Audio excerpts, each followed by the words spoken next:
Yeah, videos. Okay, perfect. Hayden Chang, first speaker on the affirmation CanyonCrest. Then I'm Misa Chiyama. I'll be the second speaker for affirmation CanyonCrest. I'm Zach Fleisler. I use they them pronouns. Or just Fleisler. I'll be the first speaker on the opposition for Dalton. And I'm Zach Burton. He, him pronouns. I'm going to be the member of opposition. Zach's. And then with that, is everybody ready to go? Perfect. And my time begins on my first word. We stand in the firmest of affirmation of the resolution that humans have a moral obligation to lessen the suffering of non-human animals, even when that type of suffering existed before the human species emerged. Our weighing mechanism is morality, force of habit, and our definitions are humans as humanity as a whole, moral obligation as a duty rising out of considerations of right and wrong, and suffering as physical and mental harm. So essentially, when we're discussing suffering here, we're not necessarily discussing like predator-prey relationships. We're discussing the physical and mental harm, that type of suffering that these animals experience prior to human species emerging. POC. Yeah. When you say physical harm, would the physical harm that they ensured by like a predator count? Because like, what if the animal survives the encounter as well? Yeah, we'll consider that. With that, my time continues now. So the first of our three contentions is human fault. So our sub-point 1 here is that humans intensified existing human suffering. We can see this in two examples. The first being extinction. So obviously extinction was a major way that animals experienced suffering that existed before humans emerged as a species. Like we see like dinosaurs and mammoths like going extinct due to like asteroid impacts and like severe solar flares. However, extinction was significantly less common back then. We see 2,000 extinctions are occurring every year according to the World Wildlife Fund, and this is specifically because of human impact. We see that these 2,000 extinctions, this is a source from 2019, we see that this 2,000 extinctions is significantly different from the extinction patterns we've experienced before, where it was due to like climate change or some other like form of, there's some other like source here, and because of that we see that there were significantly less extinctions that occurred back then. We also see here, our second example here is climate change. We see humans cause climate change to intensify severely. Humans have altered 97% of Earth's land through habitat and species loss, according to the Smithsonian. So the point is here, these problems existed previously, but we made it our moral duty to have an obligation to lessen the suffering when we intervene. At the point in which we intervene, that is when we must be invested in the suffering of non-human animals.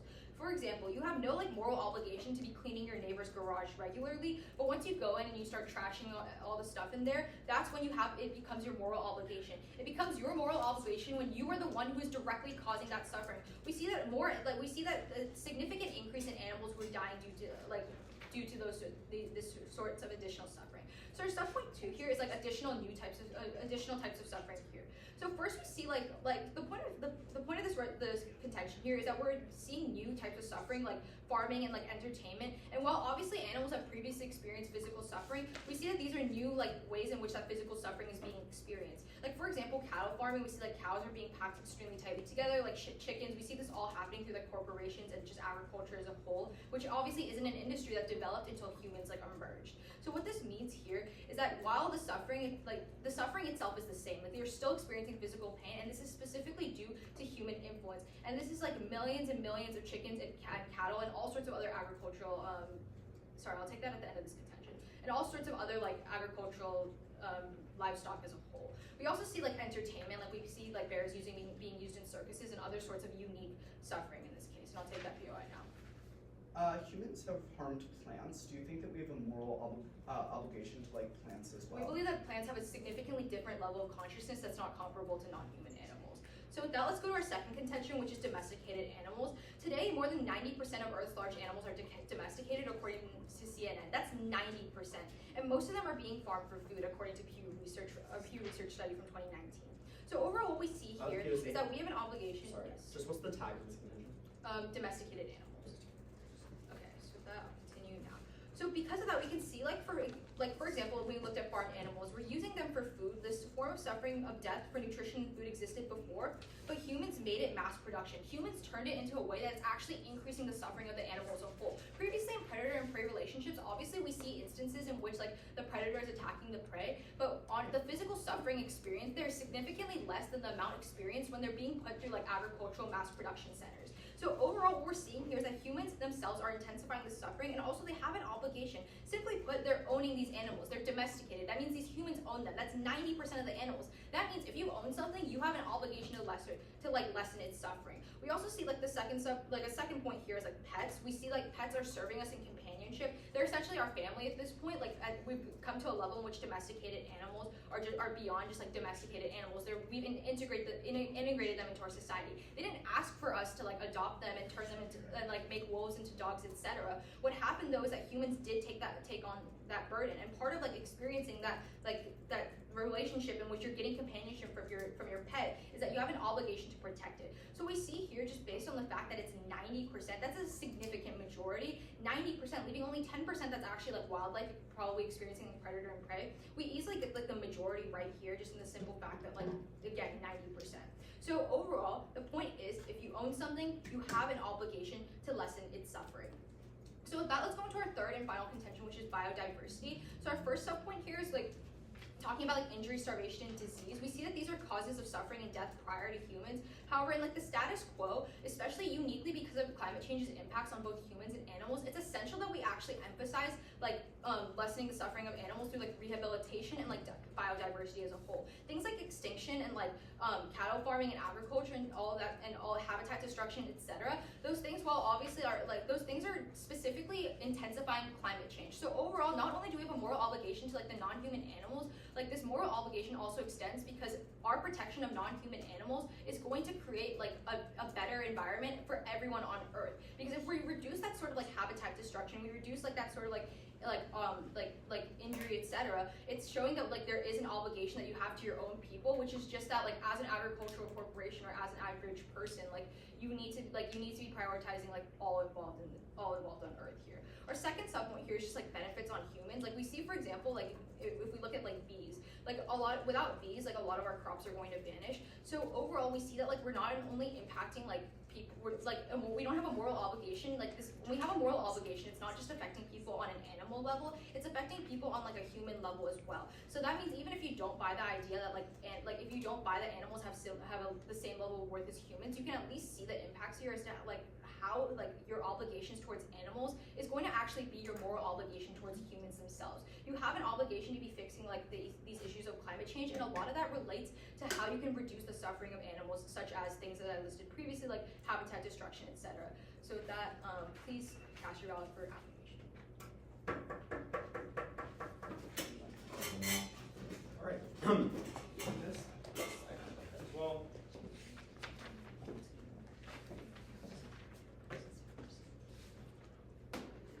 An off-time roadmap will be, I'm going to start with top of case, some characterizations and some stuff, then I'm going to do our arguments and my opponent's arguments. Time will start on Hoosier's first word.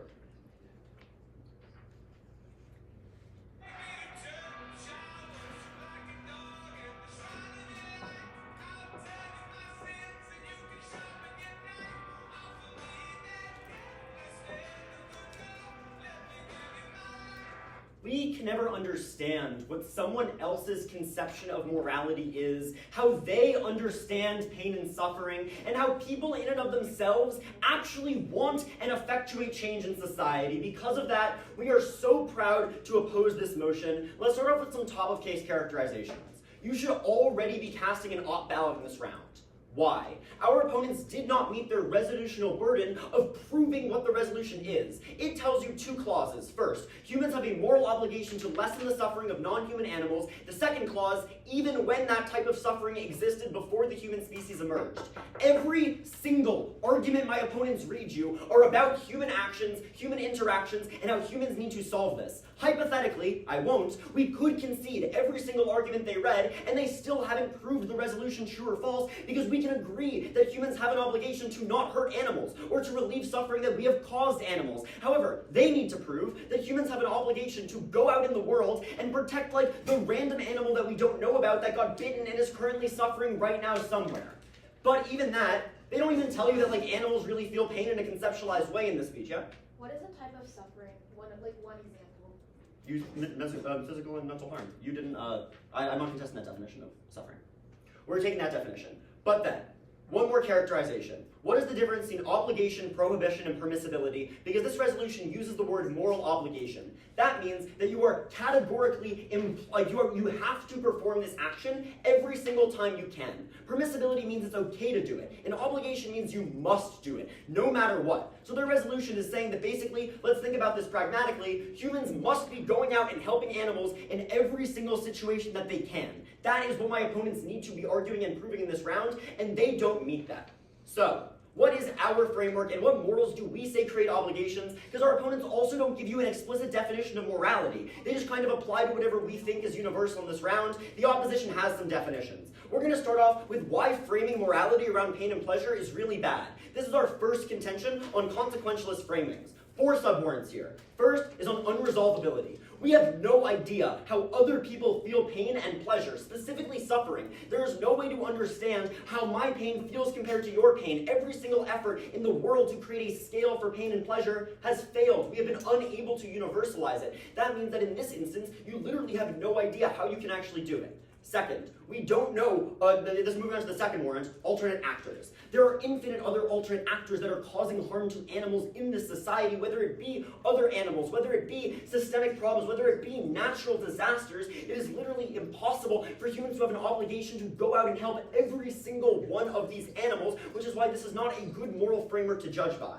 Third, when we're judging things solely based on pain and pleasure, specifically the quantities of it, or we are framing morality around reducing suffering for a specific population, this justifies really bad things in the long run. Let's look at things in early American society where we're trying to help the vast majority of white settlers and reduce their suffering. And then we looked at populations that we thought were inhuman and wouldn't feel pain, the indigenous people, and kicked them out of their land and exploit it and take it. This is why framing things around one group's suffering and one group's pain is never a good idea, because you are always going to enable the majority to oppress the minority, because they will have more pleasure than the minority will have pain. And fourth is on moral exclusion. What we tell you fundamentally is that marginalized communities are often not considered when we talk about morality. Things like, oh, I have the right, we're going to talk about this later when we get into pragmatic things, but people often think you need privilege to not hurt animals. We're going to talk about this later on, but marginalized communities, specifically people in the status quo that potentially need to eat meat because it's cheaper, people that potentially need to have access to this food, people that live on subsistence farming, etc., don't have the luxury and the privilege to just say, oh, it's potentially I have a moral obligation to help every single animal. It requires privilege to do that.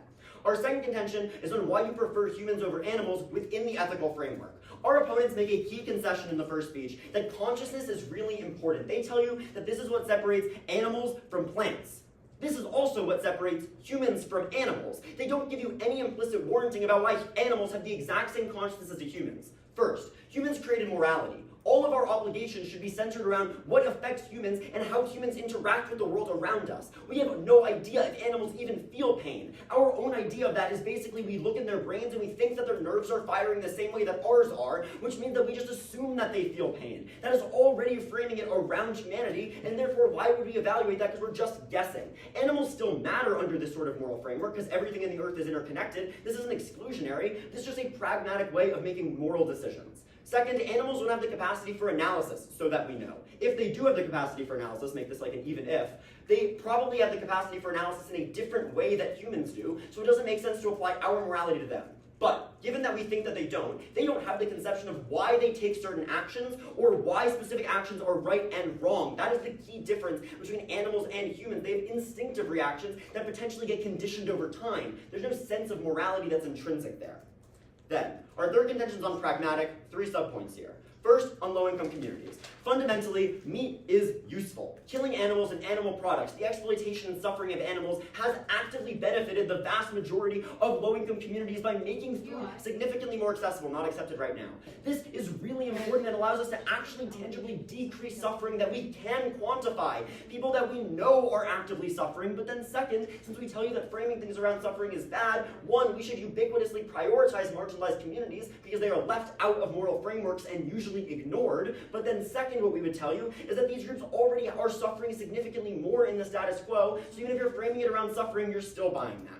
Second, this triggers violence. When you have an obligation to go out and help animals in every single instance, let's think for a second how this plays out. breaking into farms, shooting up humans to release animals from their cages. Eco-terrorism is basically what this impacts out to. That is who believes we have a moral obligation to alleviate the suffering of every single animal. Side opposition is not against helping animals. However, we are very, very hesitant to say that is a moral obligation in every single regard. Third is the ladder of priorities.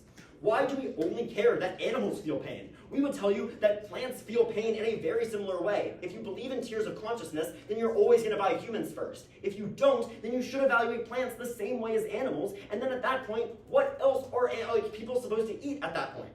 Now, let's go into our opponent's case. Starting off on human fault. First off, this doesn't meet their resolutional burden, as I already said at the top. But then second, what we would tell you is that fundamentally, this doesn't mean that humans don't have any sort of instinct or obligation to stop suffering and pain in the world around them. As we tell you, the entire world is interconnected. Things like climate change are also harming humans, and we have obligations to pain and suffering that we actually do understand and know. Then they don't warrant why reparative actually causes any sort of moral obligation. They just say because we've done things in the past, we have to do things now. They don't tell you why. Go on to their second contention. They do the exact same thing again. Why does ownership mean you have to care for something? They don't say it. They just implicitly just tell you and expect you to believe it because, yeah, sure, you care for your house, obviously, but that's not a universal principle and that's not warranted. Then on biodiversity. This massively impacts humans, and I would say we have an obligation to help fight back against biodiversity. Of course, this is a problem in the real world. However, this is not a ubiquitous obligation. That means we need to go out and help animals in every instance and harm humans in all the other ones. Now that I've shown you all the facts, I hope you cast your ballot with this axe.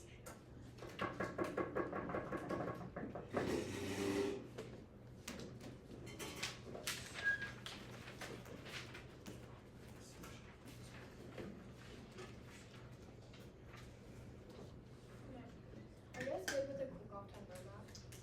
Yeah. I'll just be going over net case and then app case. So with that, my time starts now. So the resolution we've given today is humans have a moral obligation to lessen the suffering of non-human animals even when that type of suffering existed before human species emerged. So first of all, I'm just going to go over some framework. There was no contestment between the weighing mechanism and also the weighing mechanism and also the definitions in general, especially of suffering, which was physical and mental harm, which I would like you to know as I go through the case because it does become a little more important. So with that, I'm just going to talk about the burden as well. We tell you that when the resolution says that the humanity as a whole have a moral obligation to lessen the suffering of non-human animals, even it doesn't mean that it's a lessening the suffering by 100%. It just says lessening, and lessening just means more than before, right? So all we need to look for is a change from before the action to after the action. So if before the action it's a 96% suffering, and after the action that has been lessened, it's already a lessening of suffering. So as a humanity, as a whole, as a species, we have an obligation to lessen at least by 1% of suffering, and it doesn't have to be 1%, but all it is saying is that lessening as a inherently just means more than before or less than before, right? Now moving on, with that out of the way, I'm just going to move on to the contentions. The first contention was about consequences. They basically said that we have no way to know. Based on the definition that we gave you, that they seceded, which is physical and mental harm, it is objectively measurable. For example, a broken bone is physical harm. I'll get to at the end of your case. Physical, a broken bone is physical harm. Mental harm would be distress, right? And they claim that it is instinctual, but obviously that applies to humans as well. The morality, our opponents even tell us that morality is created by humans. Exactly. So we need to be going by the definition of morality, by the idea that humans have created. Humans have created the idea that mental harm is distress, right? And humans instinctively also do things exactly like other non-human animals. However, we can clearly see mental distress when it happens, and we can clearly see physical distress when it happens, or physical harm when it happens, because it's physical. It's a broken bone. It's a burn. All of those things, and that's the definition that they seceded. Two, we also know the idea of death. We know that the animals don't want to die. We know that humans don't want to die. These things are objectively true, and our opponents don't even show that we have no way. We literally give you a definition, and we can all agree that death is something that we want to avoid, and therefore is also very closely linked with moral obligations as well. And then secondly, they talk about alternate actors. However, I have a few refutations to this. One, humans are a dominant species. We make up most of the space in the world, which means that even if there are alternate actors, humanity as a species is the largest actor. We are the actor that has, one, the greatest responsibility, and two, the greatest burden.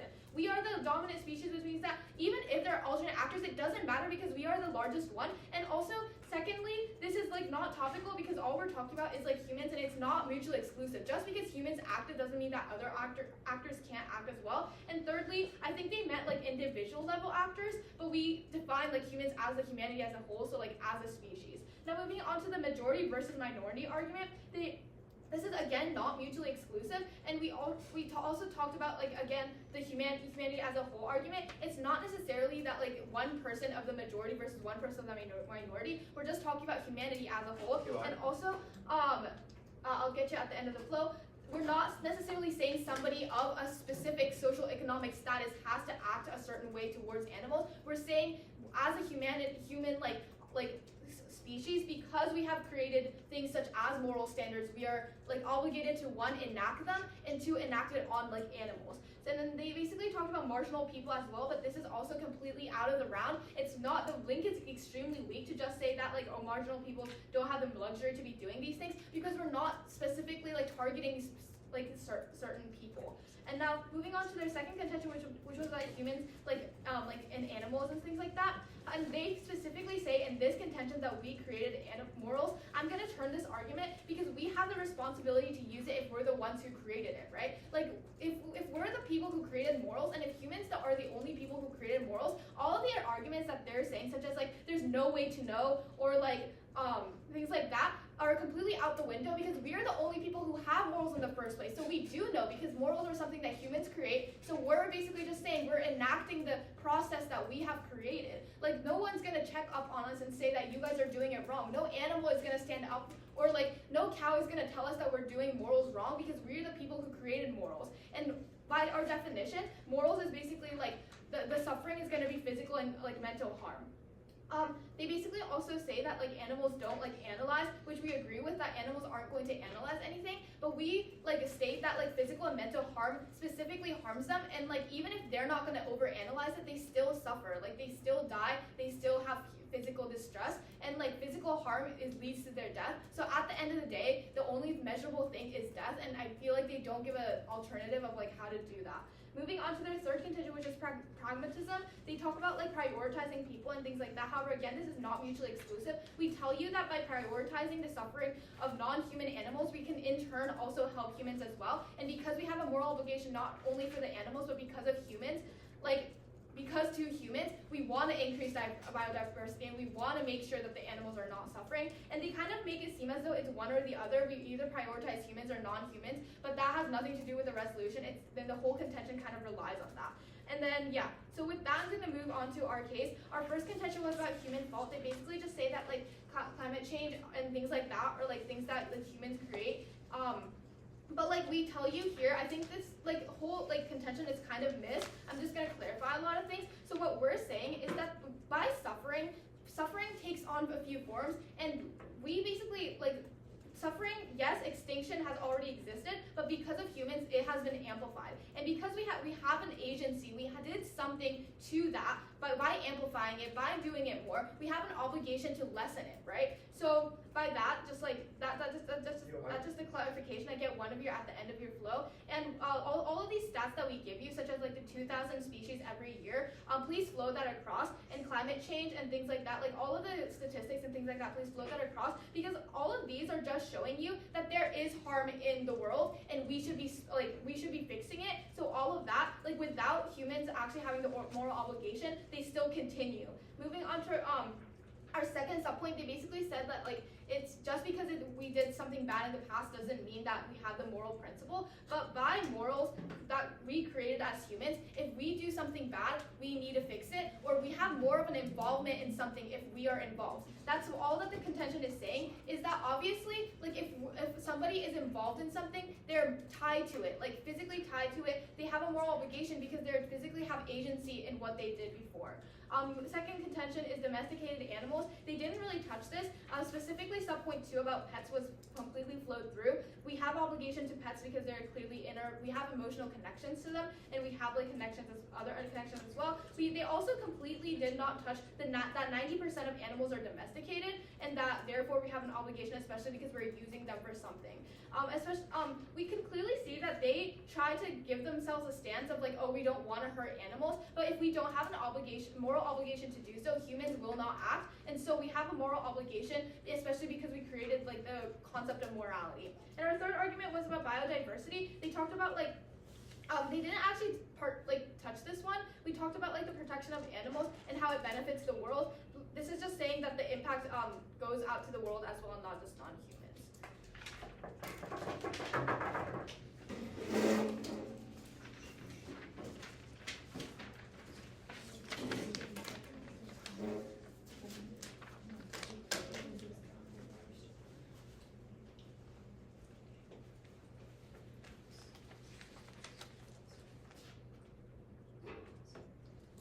Awesome.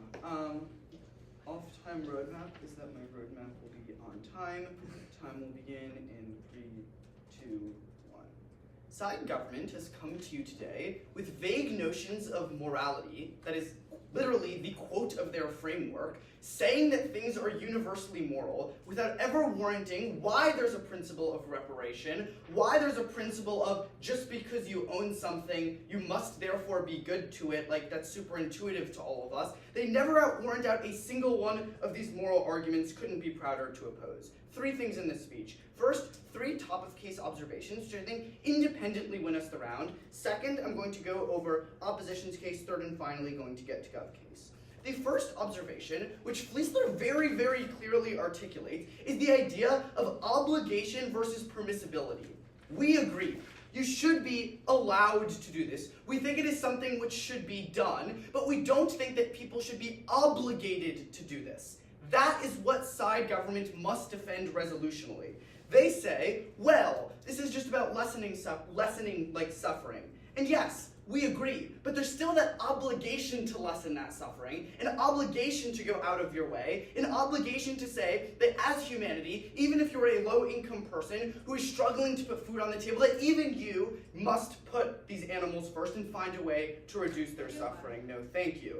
Second observation that I want to make is on their framework. Because I don't think that as judges, you can vote on something that is so nebulous that frankly, Zach and I do not understand their advocacy. Their advocacy is morality, but yet they apply this morality differently, and we'd argue that you ought to, for a clearer version of morality, where we say that you shouldn't actually be using humans in order to achieve this net benefit, especially when this isn't actually their fault. But third and final observation, and what goes clean conceded, is that this motion is only about the types of harm that existed before humans. That's in the resolution.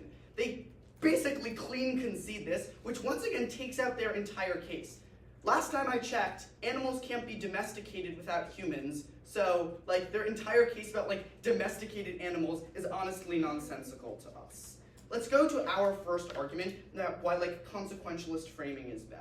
They give you a lot of responses here, but all are mechanistic quibbles that don't actually address the core of our argument. The core of our argument is as follows.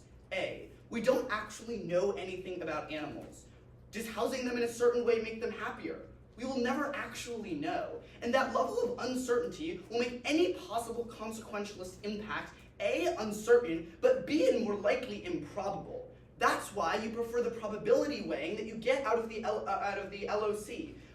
What Zach clearly tells you is that you ought to prefer a moral framing, i.e. that we shouldn't be using humans when they did nothing wrong. I think that's pretty intuitive vision of morality, that when you do something wrong, you ought not have a moral obligation to fix the problem. We'd say that that is the type of framing that you ought to prefer because A, it is more probable, and B, we think on the principle of responsibility, which doesn't get engaged with at all. They just say, well, humans are responsible because they're suffering, basically tautologically responding to our case. Let's go though to our second argument about why we ought to prefer humans over animals. I'm going to give a brief overview. The round is over, or this is for the second and third arguments.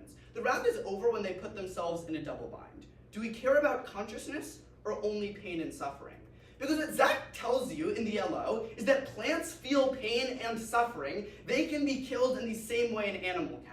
So if all you care about is quote-unquote pain, then no thank you, then that is automatically going to be an opposition ballot per the conceded argument there. Or you can care about consciousness, in which case they drop the argument that we as humans have a greater capacity for analysis. They don't contest this at all. So either way, one of our two arguments flows through. But I'll prove why it's both. They try to turn our argument by saying we have a responsibility to use our morality. But how can we use our morality when we're not sure if it actually applies in the first place? When they don't conceptualize morality, we don't know whether they're going to be interpreting our actions even in a positive way, because it might not be under their moral system. For example, there are a lot of religions in the world that think death is good because it allows you to achieve an afterlife. Who knows? Maybe animals view that too. We cannot be putting our vision of morality onto animals when we have no idea what their vision of moralities are. Then, they talk about how physical and mental harm are objective, but once again, they're incredibly nebulous. We have no idea what they value as a society if they do think, and if they don't think, that only proves our consciousness argument about why humans ought to be preferred first. But let's go to pragmatics, because we're winning there too. Clean conceded is our second subpoint to how this triggers violence and eco-terrorism. They clean concede this is the most important argument in the round. Why? Let's say you don't like any discussion of morality, and that all of morality is a wash for you. Then you buy what Fleisler clearly articulates, which is that if you have a moral imperative to always do this, this leads to terrible actions. For example, going in and blowing up a bunch of farms in order to maybe minimize suffering of animals. We think this leads to net bad outcomes. Our third subpoint here also gets dropped on the ladder of priorities. We think that from a moral perspective, you're inflicting the same amount of pain on plants and animals, and since we must consume food, last time I checked, it's something that we ought to do, although clearly I should not have been eating that food before the round, but it's something that we really do have to do. Let's go to their case. On their first argument about how humans intensified the problems and all of that, or it's human fault. Look to the motion. It's not. That's the most obvious response, but I'm going to respond to it in more depth anyway. The second response here is on why reparative justice as a universal principle is probably not necessarily a good thing. We think that, for example, if a low-income person steals or accidentally bumps into a billionaire and causes them to lose $10,000, do you really think we should ask the low-income person to pay the billionaire $10,000 for getting coffee on their $10,000 suit? Absolutely not. They never warrant out why just because you caused harm to someone that you must then do an action. So even at its best, this argument is underwarranted. And then the third response is how the world is interconnected. Fleisler tells you this in LO, that we're still going to be addressing things like climate change. We're still going to be doing all of that in our world. They don't actually address it at all. Go to their second argument about domesticated animals. A. We talk about how this isn't universal in the LO. They concede this. We think that just because you own something, that you have a moral responsibility to that thing, it's quite a preposterous claim, right? We own lots of things. We own the plant that is in our in our house, the object that we bought. Why does that necessitate a moral responsibility? I'm still confused about this argument. Second, obviously this is not resolutional. Domesticated animals did not exist before humans. Let's go to their third argument about biodiversity. A. We'd argue that biodiversity is already solved back for in our world. Why? We think that humans are self-interested, so insofar as it already impacts humans, we think there's already going to be an incentive to create all of that change. But then second, we'd argue that, once again, this isn't this isn't actually resolutional, insofar as it isn't the type of suffering that existed before humans, so even at its best, you're not going to be voting for that. At the end of today's debate, you have to ask, what is their moral principle? Do you understand it? And if you don't, I urge you to vote for this axe. Thank you.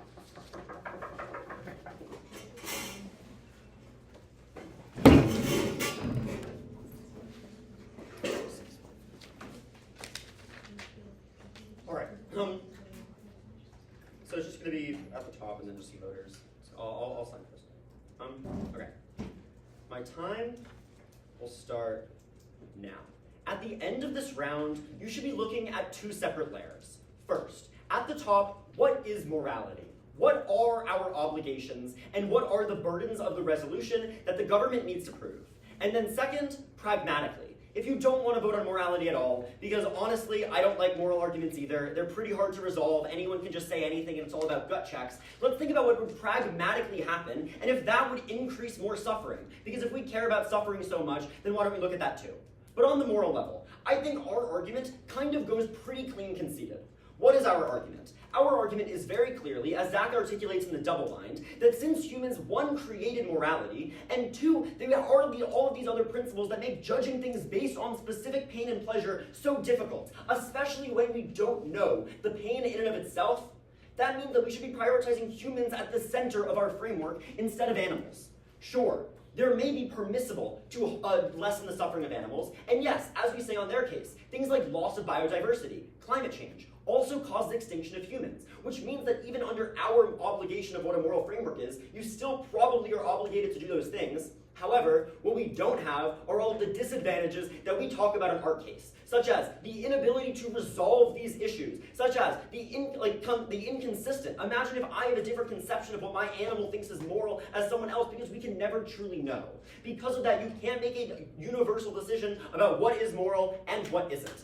The only responses that you get is that we can measure it, that you can look at pain and suffering. But this goes, one, concedes the response that I read to in LOC, that the only reason we think that they have pain is because we look at their nerves firing in the same way that ours do. That's basically just an assumption. But then second, remember the opening act. Take me to church. I'll worship like a dog at the shrine of your lives. Offer me that deathless death. What if they have a Gaelic culture where they appreciate death as the new life? What if pain is growth? What if pain allows you to become something new? We don't know someone else's moral capacities or other moral frameworks, so we shouldn't be framing our things around them, especially because this is the exact same thing, as I read to you in the LOC, that enables really terrible actions such as genocides in actual people, where we think that our moral frameworks come first. We know what's best for other people. We need to benefit the small group that we can care about and work on their pleasure and our conceptualization of pleasure. At the end of the day, if we only care about one group or if we're only looking at one suffering, you end up justifying more and more wrongs. But let's look at more the pragmatic level, because that's another clean place that you could be voting for us. The triggers violence point goes very, very clean conceded. They might stand up here in the next speech and say, oh, the moral obligation is only to lessen harm, not to remove harm, which means that you're not going to be having this violence. But I would remind you, look at their definitions. They're talking about all of humanity having a moral obligation. There's at least going to be one person that takes that too far if you think about probability-wise. Even beyond that, there are people within every single sort of ideology of different scales. There's radical extremists, and there's people on the low level. And if they're arguing this is a universal obligation for every single person in society, I can bet you there's going to be some people that ignore it altogether, and some people that are doing acts of terrorism. So, then, where else do you vote? You can vote on low-income communities, because this goes pretty clean. If you are applying a burden to all of humanity, this is an unfair burden to place on marginalized communities. It goes clean conceded that they are often excluded from our conversations of moral frameworks, because you usually need to be in a place of privilege to discuss this morality question in the first place. You're not thinking about what is ethically better when you're worried about putting food on the table. So because of that, we tell you that when you start setting these obligations, these frameworks, especially something that could potentially justify not eating plants as well, because they catch themselves in that double bind, you are never going to want to take something that puts an undue burden onto marginalized people, instrumentalizing them, and forcing them to go through tangible, real pain, real suffering and starvation, or even if that doesn't happen, getting told that they're immoral, that they're unjust, that they're bad people, simply for putting food on the table at night. Because on our side, we have more impacts. I urge you to cast your ballot with this axe.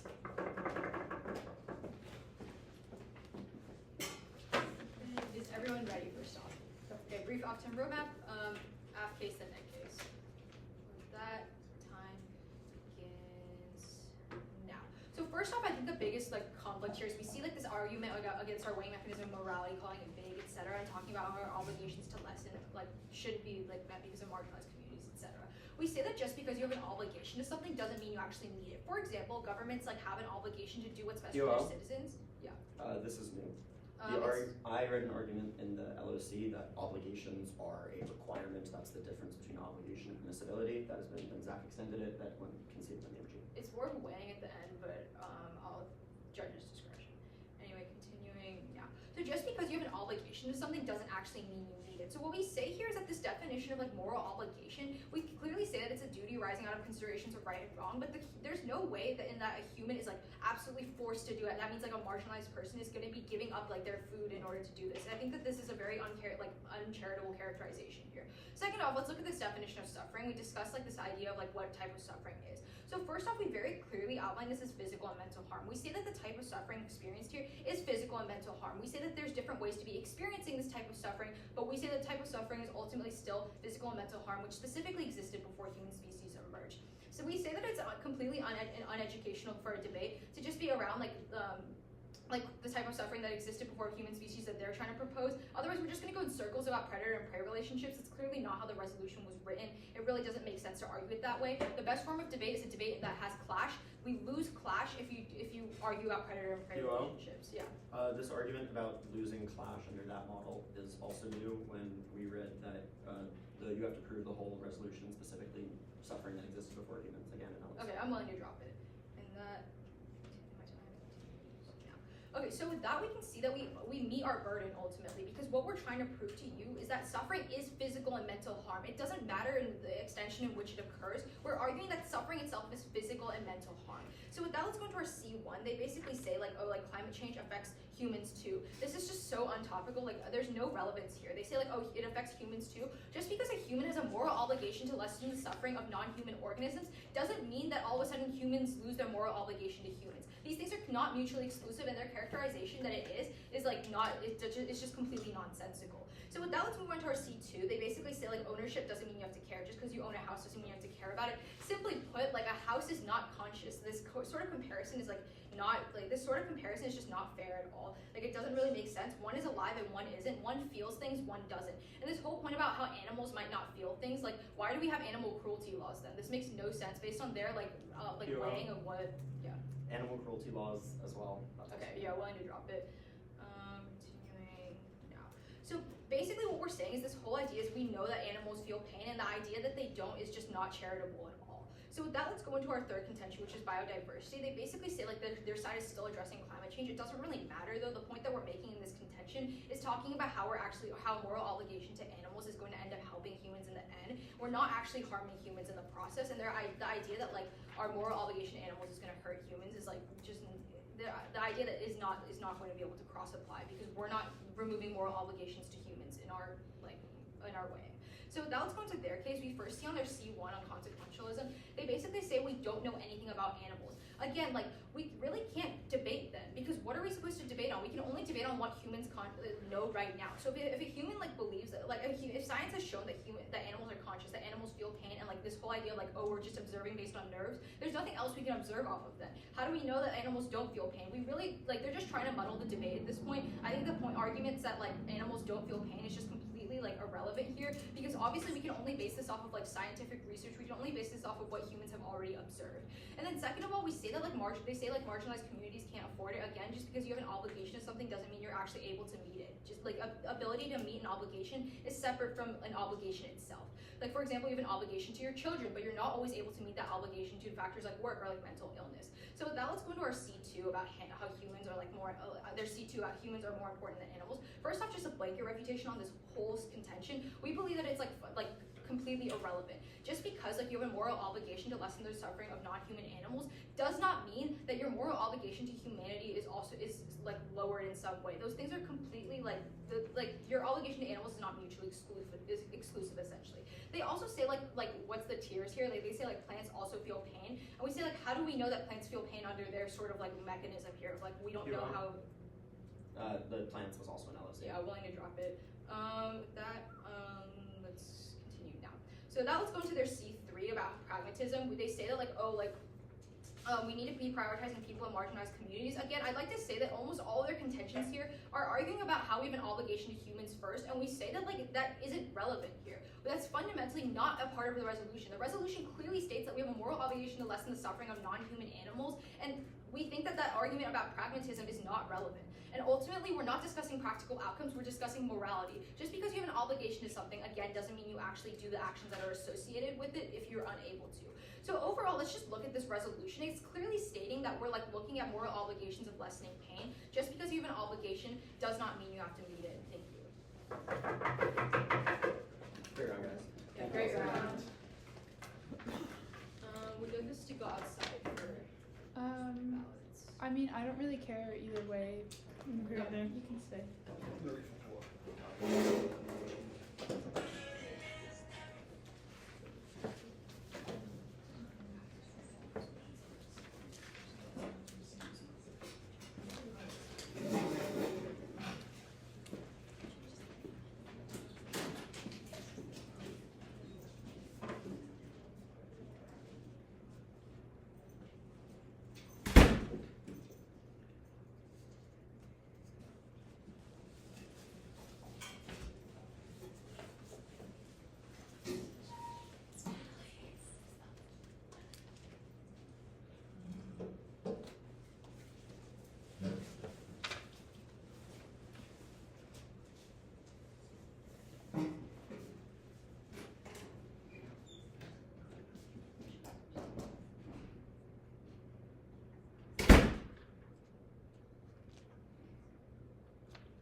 Judges in here?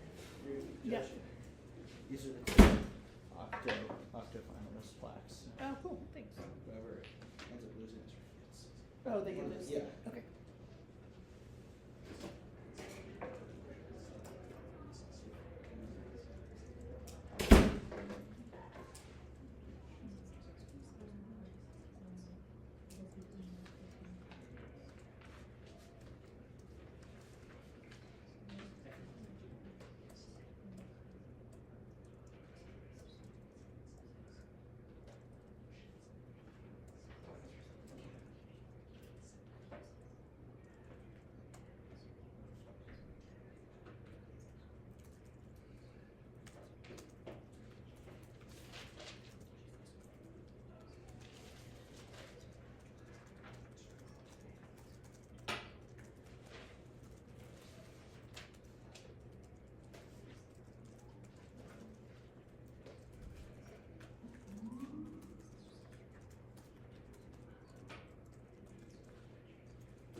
I found for op, I thought op was very effective in making believe that Gov failed to make a case that humans have a moral obligation to lessen the harms of animals that existed before humans. I think I was struggling to think of how op proved to me that humans have an imperative to act outside of harms caused by humans, and I don't think that that was raised in the debate. I think on the issue of morality and animals having feelings or not, I actually thought that you guys took it too far, and I didn't agree with your plants have feelings to approach. Like I thought it was too far. We all have pets, we all don't identify with that in the same way.